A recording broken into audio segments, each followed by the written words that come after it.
आप देख रहे हैं पहाड़ टीवी, खबर पहाड़ की। नमस्कार, स्वागत है आप सभी का पहाड़ टीवी पर। मैं हूं आपके साथ परिधि जोशी। चलिए बुलेटिन की शुरुआत करूंगी, उससे पहले एक नजर आज की सुर्खियों पर। उत्तरकाशी पुलिस को मिली बड़ी सफलता। धोखाधड़ी के 4 आरोपियों को यूपी के नोएडा से किया गिरफ्तार। उत्तराखंड परिवहन महासंघ के आह्वान पर यात्रा बस स्टैंड ऋषिकेश में हुआ सरकार की बुद्धिशुद्धि के लिए यज्ञ। मसूरी में प्रशासन ने कोविड के नियमों को लेकर होटलों में चलाया सघन चेकिंग अभियान। होटलों में मिली अनियमितताएं, चेतावनी देकर छोड़ा। देवस्थानम बोर्ड के विरोध में गंगोत्री, यमुनोत्री, केदारनाथ और बद्रीनाथ में विरोध प्रदर्शन लगातार जारी है। पंडा पुरोहितों और हक हकूक धारियों का कहना है कि जब तक देवस्थानम बोर्ड को वापस नहीं लिया जाता तब तक इसी तरह विरोध प्रदर्शन जारी रहेगा। भीमताल के दूरस्थ क्षेत्र में घर घर जाकर श्रद्धा सोसाइटी द्वारा बेरोजगार और जरूरतमंद ग्रामवासियों को राशन वितरित किया गया। इस अवसर पर डॉक्टर आशीष बिष्ट द्वारा अवगत कराया गया कि श्रद्धा सोसाइटी का मुख्य उद्देश्य हर जरूरतमंद तक मदद पहुंचाना है, जो कि कोरोना महामारी में लोग कई तरह की कठिनाइयों का सामना कर रहे हैं, जिसमें सबसे मुख्य समस्या है दाना पानी। श्रद्धा सोसाइटी पिछले 1 माह से हर जरूरतमंद तक निस्वार्थ भाव से राशन और हॉस्पिटलों तक दवाइयां पहुंचा रहे हैं। अनलॉक में भीमताल दूरस्थ क्षेत्रों में घर घर जाकर वो सड़कों के किनारों में झुग्गी झोपड़ियों में रहने वाले लोगों की हर संभव मदद कर रहे हैं। डॉक्टर आशीष मिश्र ने बताया कि पहाड़ टीवी के माध्यम से हमें पता चला कि ओखलकांडा के दूरस्थ क्षेत्रों में गरीब लोगों को राशन और दवाइयों का अभाव है। पहाड़ टीवी की सूचना पर कई गाँव का श्रद्धा सोसाइटी ने दौरा किया और जरूरतमंदों तक राशन की किट पहुँचाई, जिसमें आशीष बिष्ट ने पहाड़ टीवी का आभार व्यक्त किया। कोरोना काल में आम जनजीवन प्रभावित तो हुआ ही है, कई परिवारों ने अपने प्रमुख जनों को भी खोया है।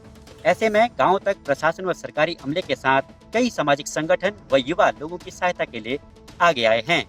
ऐसे ही श्रद्धा सोसाइटी ने भी ओखलकांडा, भीमताल, भवाली के गाँव में 500 से अधिक जरूरतमंदों तक निस्वार्थ भाव से दवाई व राशन पहुँचा रहे हैं और समाज को एक प्रेरणा देने का काम कर रहे हैं। श्रद्धा सोसाइटी की शानदार पहल के लिए पहाड़ टीवी भी सराहना करता है। मेरे सहयोगी अंकित के साथ चंद्र सिंह बिष्ट, पहाड़ टीवी, ओखलकांडा, भीमताल। हम श्रद्धा सोसाइटी हल्द्वानी की तरफ से यहाँ आए हुए हैं। अभी हम लोग ढोली गांव के पास हैं।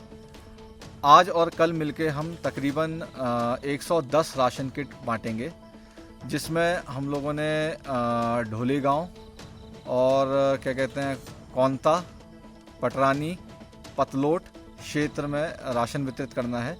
अभी तक हमारी संस्था मिलके तकरीबन 500 से ऊपर राशन किट और 55 से ऊपर आशा वर्कर्स को जो हमारे मेडिकल इक्विपमेंट्स होते हैं वो प्रोवाइड कर चुकी है।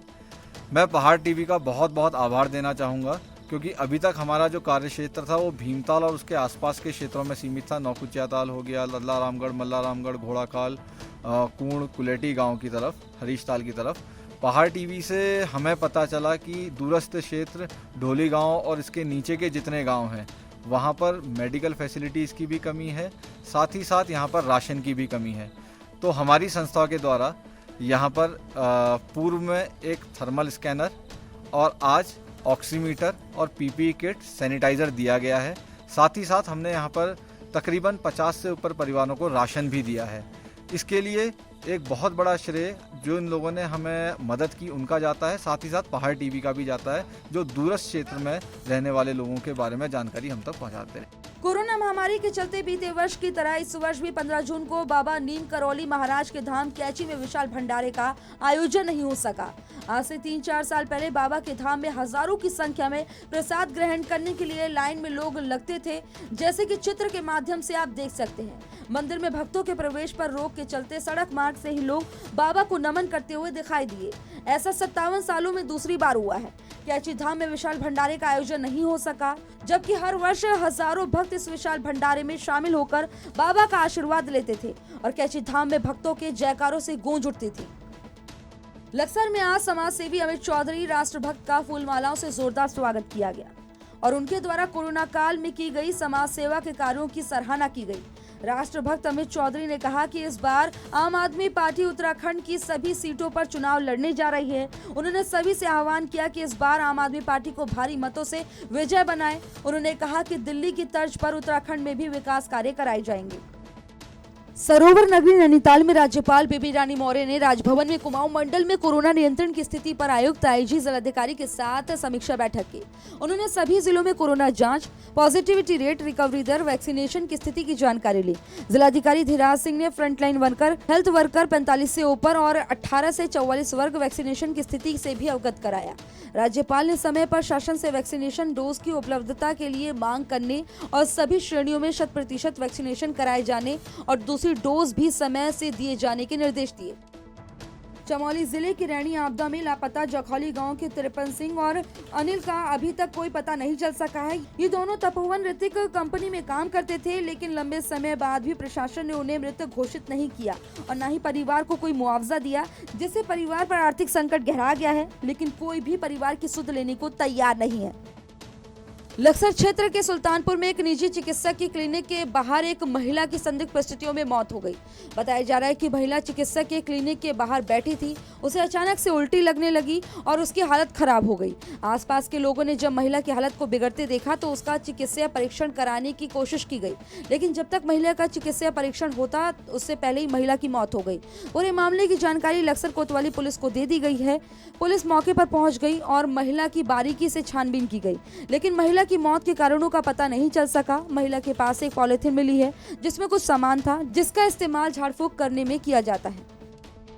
लक्ष्मी चौधरी निवासी मानसोड़ बड़ेथी उत्तरकाशी द्वारा थाना कोतवाली उत्तरकाशी में आकर एक लिखित तहरीर दी गई, जिसमें उनके द्वारा बताया गया कि उनके द्वारा वर्ष 2018 में बजाज इंश्योरेंस के नाम पर एक LIC खोली गई थी, जिसके बाद किसी अज्ञात व्यक्ति के द्वारा वर्ष 2020 में मुझे कॉल कर धोखे से मेरे नाम से 2 और LIC खोल दी गई और वर्ष 2020 से 2021 तक मुझसे लगातार अलग अलग नंबरों से फोन कर तथा अलग अलग नाम बताकर पॉलिसी के नाम पर 18,65,895 रुपए की धोखाधड़ी की गई है। पुलिस टीम के द्वारा अभियुक्तों की गिरफ्तारी हेतु गहन पतारसी, कॉल डिटेल्स, लोकेशन के आधार पर दिल्ली, हरियाणा और उत्तर प्रदेश के अलग अलग स्थानों पर दबिश दी गई।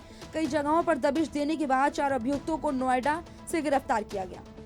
इसी महीने की 3 तारीख को एक महिला जो उत्तरकाशी की रहने वाली है, उन्होंने थाने में एक तहरीर दी, जिसमें उन्होंने बताया कि कुछ कॉल उनके पास आई और फर्जी तरीके से उन्होंने दूसरे अकाउंट में पैसे डलवाए उनसे और उनको बोला कि आपके नाम से LIC और पॉलिसी कुछ हम बना रहे हैं जो बहुत फ़ायदेमंद है।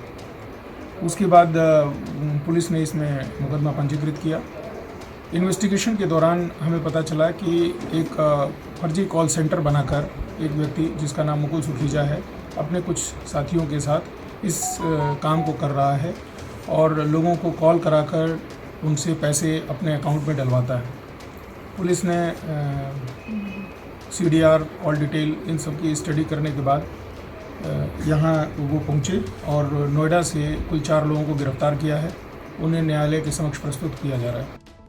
उत्तराखंड परिवहन महासंघ के आह्वान पर यात्रा बस स्टैंड ऋषिकेश में सभी परिवहन संस्थानों के संचालकों, प्रतिनिधियों, वाहन स्वामियों एवं चालक परिचालकों ने सरकार की बुद्धिशुद्धि के लिए यज्ञ किया। महासंघ के अध्यक्ष सुधीर राय ने कहा कि सरकार परिवहन एवं पर्यटन व्यवसायियों के हित में कोई भी निर्णय नहीं ले रही है। लगातार सरकार से परिवहन व्यवसायियों को उबारने के लिए गुहार लगाई जा रही है, लेकिन सरकार पूरी तरह मौन है। सरकार को चाहिए कि परिवहन व्यवसायियों को बचाने के लिए शीघ्र अतिशीघ्र कोई सकारात्मक कदम उठाए। इसके लिए आज सरकार की बुद्धिशुद्धि के लिए यज्ञ किया गया। आज जो हमने ये बुद्धिशुद्धि यज्ञ सरकार की बुद्धि को ये किया है कि सरकार की बुद्धि उसमें आ जाए। हमारा जो है सभी पूरे प्रदेश में जितने भी वाहन स्वामी है उनके हित में उनके 2 साल का टैक्स जो है माफ़ कर दिया जाए, 4 धाम यात्रा खोली जाए। इसलिए हमने आज बुद्धिशुद्धि जो यहाँ पे यज्ञ किया, इसलिए किया। आज सभी वाहन स्वामी हमारे साथ हैं और परिवहन महासंघ के बैनर तले हम ये लड़ाई लड़ रहे हैं। तो जो हमारी 2 वर्ष से हमारा जो उत्तराखंड प्रदेश है ये परिवहन और पर्यटन प्रदेश है, इसके अलावा यहाँ पे कुछ नहीं है। और कोरोना काल के कारण विगत 2 वर्ष से हमारा परिवहन व्यवसाय पूरी तरह चौपट हो चुका है। तो हम सरकार के विरुद्ध जो है चरमत तरीके से हम आंदोलनरत हैं। इसके परिप्रेक्ष्य में ये जो आज सरकार की बुद्धिशुद्धि का जो यज्ञ रखा गया था वो सरकार की बुद्धिशुद्धि के लिए रखा गया था कि एक तो कोरोना काल भी लगभग समाप्ति की ओर है। तो हमारा सरकार से एक तो निवेदन ये है कि शीघ्र अतिशीघ्र सर्वप्रथम जो हमारी मांग है कि 4 धाम यात्रा का संचालन पूर्णतः खोल दिया जाए, जिससे जो है रही सही जो हमारी 4 धाम यात्रा बची है, क्योंकि चरण यात्रा काल तो जा चुका है मई जो, लेकिन जो बचा है उससे हमारा जो वाहन है पुनर्जीवित हो सके। पहाड़ों का पौराणिक घराट धीरे धीरे विलुप्त होता जा रहा है। स्थानीय लोगों ने सरकार से घराट के संरक्षण की मांग की है। चटवा पीपल निवासी प्रदीप चौहान और उनकी पत्नी ने बताया कि उनके पूर्वजों और उनके द्वारा पिछले कई वर्षों से घराट चलाया जा रहा है, लेकिन पहाड़ों में पलायन के चलते खेतों में धीरे धीरे अनाज कम होने लग गया है। साथ ही टेक्नोलॉजी के चलते लोग घराटों में आना कम कर रहे हैं। ऐसे में घराट धीरे धीरे विलुप्त के कगार पर है। वहीं घराट में प्रयुक्त होने वाले पत्थर की भी भारी कमी होने लग गई है। उन्होंने बताया कि घराट में गेहूं, कोदा, झंगोरा, जौ आदि पिसाया जाता है, जो कि काफी पौष्टिक होता है। वर्तमान में जिस प्रकार से मिलावटी खाद्यान्न के चलते लोगों के स्वास्थ्य में बहुत असर पड़ रहा है, तो ऐसे में घराट लोगों के लिए फायदेमंद हो सकता है। घराट का आटा जो है एक तो पौष्टिक होता है, इसमें आटा जलता नहीं है। तो जिस तरह से आजकल पौष्टिकता पे ध्यान दिया जा रहा है, तो स्वास्थ्य के लिए इसका आटा बहुत पौष्टिक है। इसमें जौ से लेकर गेहूँ, मंडवा सभी पीसा जाता है और पौष्टिक होता है। और सरकार को इस चीज़ पे इन चीज़ों का संरक्षण करना चाहिए, क्योंकि पौराणिक चीज़ें भी हैं। उत्तराखंड में 15 जून से 22 जून तक कोरोना कर्फ्यू में कुछ ढील देने के बाद एक बार फिर बढ़ा दिया गया है, जिसके बाद मसूरी और अन्य हिल स्टेशनों में लगातार पर्यटकों की आमद बढ़ रही है। सरकार द्वारा जारी दिशा निर्देशों के अनुसार बिना RT-PCR test, no Covid certificate लाने के बाद ही उत्तराखंड के अन्य राज्यों के लोगों को प्रवेश मिल सकेगा, परंतु देखा जा रहा है कि कई लोग फर्जी सर्टिफिकेट लेकर उत्तराखंड में प्रवेश कर रहे हैं, जिसको लेकर प्रशासन और पुलिस द्वारा लगातार चेकिंग अभियान चलाया जा रहा है, जिसके तहत मसूरी में भी मंगलवार को मसूरी शासी अधिकारी आशुतोष सती के नेतृत्व में मसूरी के विभिन्न होटलों में चेकिंग अभियान चलाया गया। चेकिंग के दौरान कई होटलों में अनियमितताएं पाई गई। इसको लेकर उन्होंने होटल प्रबंधक को सरकार द्वारा कोविड-19 के तहत जारी गाइडलाइन का हर हाल में पालन कराने का निर्देश दिया। जनपद रुद्रप्रयाग पश्चिम भरदार के खरगेड़ भ्यूंता सड़क आजादी के इतने सालों बाद भी नहीं बन पाई है। ग्रामीणों का कहना है कि इस सड़क से पूरे पश्चिम भरदार को एक गांव से दूसरे गांव में जाने में आसानी हो जाती। वर्तमान में लोगों को दूसरे जिले से होकर जाना पड़ता है, जिसमें लगभग 28 से 30 किलोमीटर की दूरी है, जबकि अगर ये 3 किलोमीटर रोड कट जाती है तो मात्र 10 मिनट से 15 मिनट में बहुत कम दूरी तय करनी होगी। खरगेड़ भ्यूंता खरगेट वाया शहरा होते हुए दद्दी, ये हमारे लिए बहुत शॉर्ट रूट है और कम से कम 1.5 घंटे के हमारे को फ़ायदा हो रहा है और 21 किलोमीटर का फ़ायदा है, क्योंकि बीच में जो रोड आती हैं बड़े आरगढ़ होते हुए, वहाँ पे ड्राइवर लोग स्टे करते हैं और उसके बाद वहाँ पे तकरीबन आधे घंटे 1.5 घंटा रुकने के बाद हमारा टाइम वेस्ट होता है। अगर से हम तक ये वाली रोड दी जाए दद्दी से भ्यूंता तक की, तो हमारा 1.5 घंटे का समय बचता है। लेकिन आज हमारे युवा, जब मैं देखता हूं कि हमारे पास गाड़ी घोड़ा सब होने के बावजूद भी आज हमारे युवा मात्र 3 किलोमीटर रोड के कारण पैदल चलने के लिए मजबूर है। इस कड़कड़ाती धूप में 2-3 बजे की धूप में पैदल जाने के लिए मजबूर है। तो तब मुझे बड़ी पीड़ा और दुख होता है कि हमारे क्षेत्र आज क्यों इतना पिछड़ रहा है, क्यों रुद्रप्रयाग के माननीय विधायक जी, जिनको ओजस्वी और तेजस्वी कहा जाता है, क्यों वो हमारे पश्चिम भरदार की ओर ध्यान नहीं दे रहे, क्यों वो मेरी क्षेत्र पंचायत क्षेत्र की ओर ध्यान नहीं दे रहे। उत्तराखंड की बड़ी खबरों में फिलहाल इतना ही। बाकी अपडेट के लिए हमारे साथ बने रहिए और देखते रहिए पहाड़ टीवी। नमस्कार।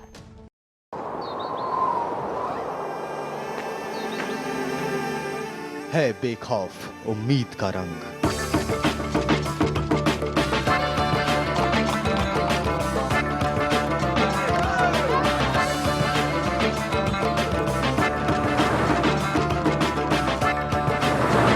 है आस्था भी।